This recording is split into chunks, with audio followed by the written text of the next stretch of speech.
between MRPL और Chennai petro is a better bet.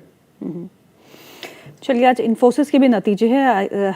Sunny sir से पूछते हैं, सनी सर इन्फोसिस के नतीजों से क्या उम्मीद रखनी चाहिए? अभी तक जो नतीजे आए हैं आईटी के उतने निराशाजनक नहीं रहे हैं। हालांकि सर्टेनिटी फ्यूचर को लेके अभी भी क्वेश्चन मार्क लगा हुआ है। एआई में रेवेन्यूज स्ट्रीम जो है वो एक उभर के तो आ रही है, पर इस बार के रिजल्ट्स में कुछ डिफरेंट लगा आपको आईटी सेक्टर को लेके? और इन्फोसिस के आज नतीजे है उससे पहले क्या करना चाहिए?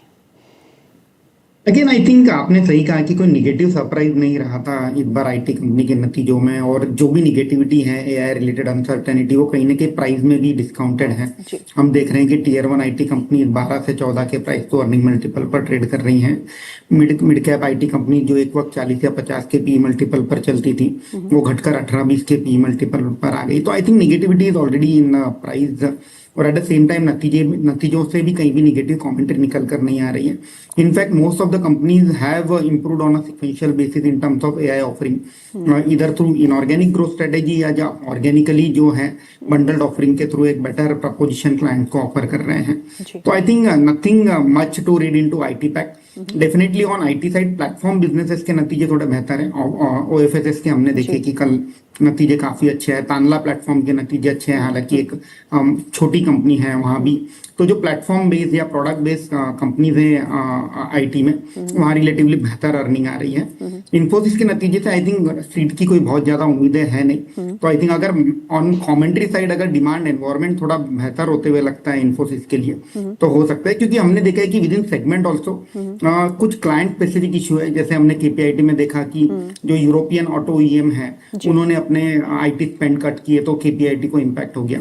ऑन द अदर हैंड हमने देखा कि टाटा टेक और एलटीटीएस और टाटा टेक्नोलॉजी जिन इन कंपनी का भी ऑटो में एक्सपोजर है वहाँ कमेंट्री पॉजिटिव रही थी। तो आई थिंक थोड़ा क्लाइंट स्पेसिफिक भी इम्पैक्ट हम देख रहे हैं। But predominantly companies like Infosys जिनका बीएफएसआई में एक्सपोजर ज्यादा होता है, जो कि रेगुलेटेड एंटिटीज हैं, वहां मुझे नहीं लगता है कि आईटी स्पेंड में कोई बहुत बड़ी कट आने की उम्मीद है। Any upgrade in terms of growth guidance can lead to a slight upmove in the stock. So are you buying this space now? Again यहाँ पेशेंस का गेम है। मतलब जो कंपल्सिव बायर है कि नहीं मुझे 12 या 13 के पी में कैश जनरेटिंग मशीन मिल रही है and I am willing to hold on to the stock for next 18 to 24 month, वो ग्रेजुअली एक्यूमुलेट कीजिए, क्योंकि इंक्रीमेंटली नंबर बेहतर हो सकते हैं but on a cumulative basis अगर आप देखेंगे तो 24 FY27 में कोई बहुत बड़ी ग्रोथ नहीं दिखेगी। नाउ द गेम इज की 28 और 29 में एआई रिलेटेड डिफ्लेशनरी प्रेशर खत्म होकर ओवरऑल कंपनी लेवल पर ग्रोथ दिखेगी कि नहीं, वहां एक अनसर्टेनिटी अभी भी बनी हुई है। करेक्ट। आज 52 हफ्ते के उच्चतम स्तरों पे ऑल टाइम हाई पे टीवीएस मोटर का स्टॉक है। नतीजे एक बहुत अच्छे शानदार थे, एक अच्छा मूव भी हमने इस स्टॉक में देखा। बजाज ऑटो के नतीजे भी काफ़ी अच्छे रहे थे, ये स्टॉक भी काफ़ी मोमेंटम में रहा और two wheeler space is looking better. आज एमएनएम में काफ़ी अच्छा मूव देखने को मिल रहा है। सो राजा, पहले तो हम टू व्हीलर्स की बात करते हैं। हीरो मोटो, बजाज ऑटो, टीवीएस, आयशर, क्या पसंद है? तो यहाँ पर जो भी हम देख रहे हैं ये टू व्हीलर स्पेस को, आपने सही कहा कि ऑटो सेक्टर में जो दबाव थी काफी हफ्तों से, अब लग रहा है कि ये एक ओवरसोल्ड स्टेटस पे पहुंच चुका था। और अब जो नतीजे आए हैं और जो ऑटो नंबर्स भी आए थे जुलाई के, वो सब आंकड़े यही बता रहे हैं कि यहाँ पर शायद एक फ्रेश रणनीति देखने मिलेगी हमें। तो अब अगला नेक्स्ट 1 से 2 हफ्ते हम थोड़ा ऑटो सेक्टर पे देख सकते हैं। अब इवन जो amongst the four wheelers MNM भी अच्छा परफॉर्म कर रहा है। तो मुझे लग रहा है कि जब भी आप बात करेंगे टीवीएस, बजाज तो काफी चल चुका है। तो अगर आपको इस वक्त अगर आपको टीवीएस, बजाज या आयशर उसमें देखना है तो मुझे लग रहा है कि आयशर मोटर एक अच्छी सेटअप है। और मुझे लग रहा है कि आयशर मोटर उसकी जो कंसोलिडेशन से वो बाहर आ रही है प्राइस एक्शन। तो ये एक अच्छा समय होगा आयशर मोटर पे ध्यान देने के लिए। तो ranking wise I would put first is Eicher Motor, then TVS and Bajaj Auto थोड़े डिप्स में लेना उचित होगा, क्योंकि इसकी जो चाल है वो काफी बढ़ चुकी है। तो it would be safer to buy on dips. So dips का लेवल आ रहा है, सपोर्ट लेवल्स है अराउंड 10,700। ओके सनी सर, आपका क्या व्यू है ऑटो स्पेस पे जिस तरह के नतीजे आ रहे हैं? अगेन आपने सही कहा कि टू व्हीलर में नतीजे भी अच्छे आ रहे हैं और आउटलुक भी काफी रोबस्ट है, तो growth is driven in both domestic as well as predominantly export market से ज्यादा ग्रोथ अभी देख रहे हैं। और डोमेस्टिक में हम देख रहे हैं कि जो प्रीमियम पॉकेट है 125 सीसी एंड अबो, वहाँ वॉल्यूम ग्रोथ अच्छी है, और 125 सीसी एंड बिलो में थोड़ा बहुत एक ट्रबल है।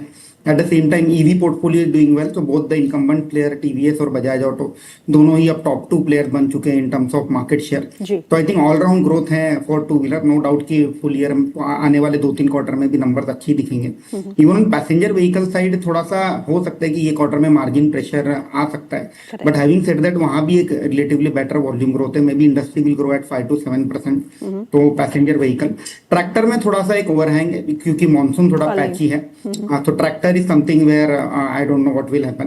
And commercial vehicle because of this volatility in crude oil, थोड़ा सा वहां हमने एक डैम्पनर देखा है in terms of volume growth. तो अगर क्रूड ऑयल फिर से सेटल होकर $70 के आसपास आ जाता है तो शायद हम कमर्शियल व्हीकल में भी एक अपॉर्चुनिटी देखते हैं। बट हैविंग सेड दैट मुझे लगता है कि इसमें पार्टिसिपेट करने का तरीका ऑटो एंसिलरी के थ्रू है, जहां हम देख रहे हैं कि ग्रोथ रिलेटिवली बेहतर है ऑटो एंसिलरी में as compare to auto OEM. तो auto ancillary should be your way to participate in auto sector. So what to buy there, sir? Within auto ancillary कुछ चुनिंदा कंपनी जैसे Gabriel, Minda Corp, SGS enterprises, Lumax, Pricol, ये ऐसे कुछ companies है, इनकी basket बनाकर भी आप पोर्टफोलियो में रख सकते हैं। आई am sure over the period of next 12 month अच्छे खासे रिटर्न मिलेंगे आपको ऑटो एंसिलरी। राजा, आप एफएमसीजी स्पेस को देखिएगा। नेस्ले के नतीजे ठीक ठाक रहे तो एक अच्छा मोमेंटम भी हमने देखा, उसके बाद एक रब ऑफ जो है बाकी आईटी स्पेस एफएमसीजी स्पेस के स्टॉक्स में भी देखने को मिला। सो नेस्ले, आईटीसी, आपका एचयूएल, क्या करेंगे इसमें? हाँ, आपने सही कहा कि एफएमसीजी जो है, एफएमसीजी में एक अच्छी मूव देखने मिल रही है।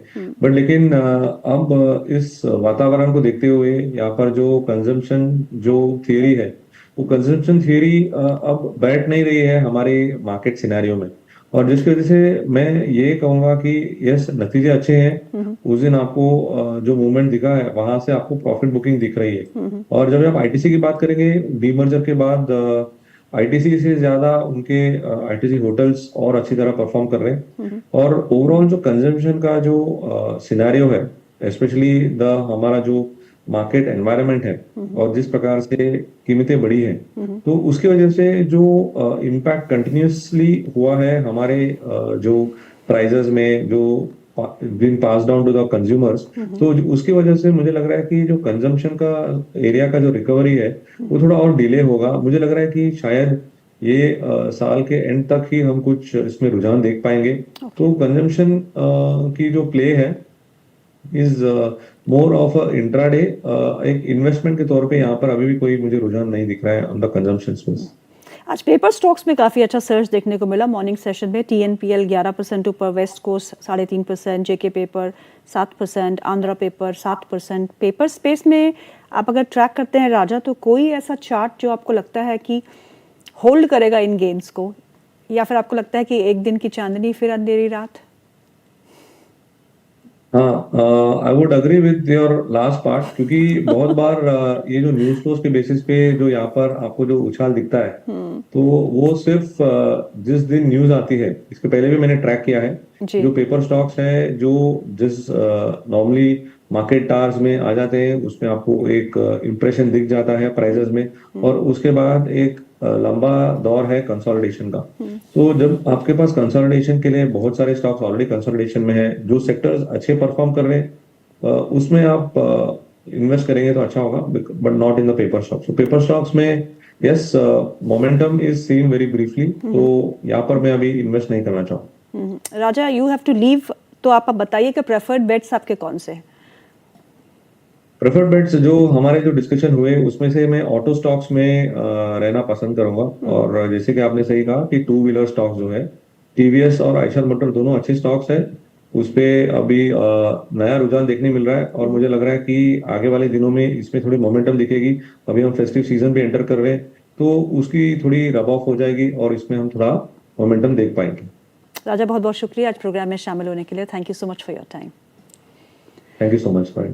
सनी सर, फार्मा स्पेस की बात करते हैं। काफ़ी अच्छा मोमेंटम पिछले, अगर आउट परफॉर्मेंस देखे इस ईयर टू डेट तो pharma sector has clearly out perform, एक अच्छे मोमेंटम, लेकिन उसके बाद टैरिफ का एक डंडा 2 दिन से 3 दिन से लगातार फार्मा इंडेक्स जो है वो लाल निशान में कामकाज कर रहा है। डॉक्टर रेड्डी के रिजल्ट भी आए, वो कुछ अच्छे नहीं रहे, missed estimates and the stock is really down 6 to 7%।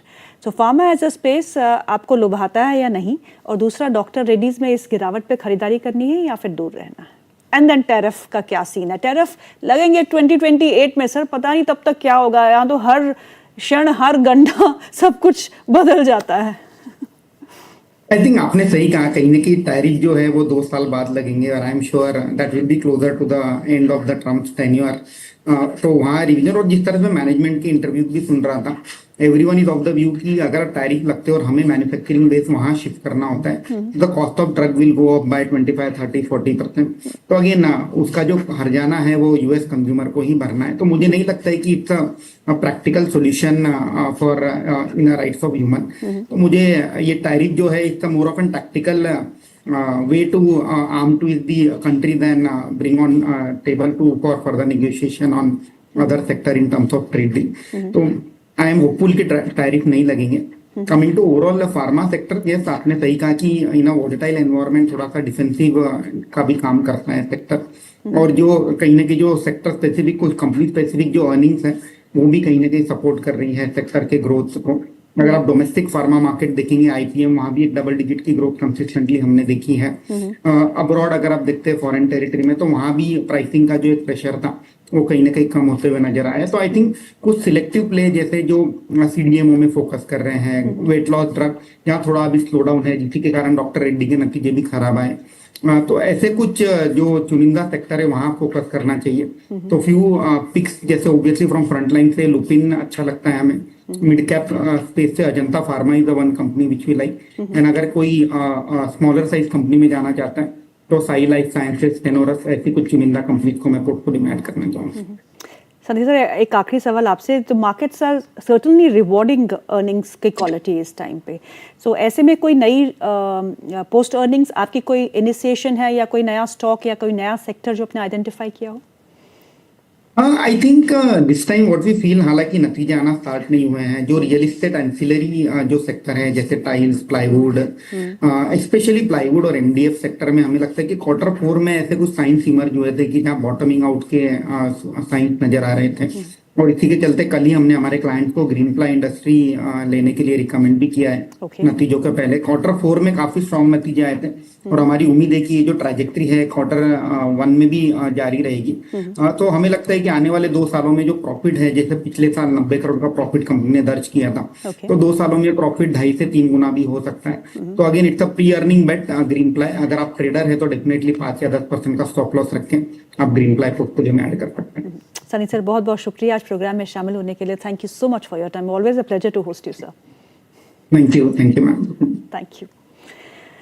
चलिए अब हम रुक करते हैं आईपीओज की तरफ। आईपीओज है जो 3 नए आईपीओज, उस पर हम चर्चा करेंगे। हमारे साथ बहुत ही खास मेहमान जुड़ चुकी है, Miss Aastha Jain, senior research analyst at Hem securities. Aastha, always a pleasure to host you, and people are waiting कि आस्था मैम कब आए और कब हमको आईपीओ पे बताएगी क्या करना है। Thank you.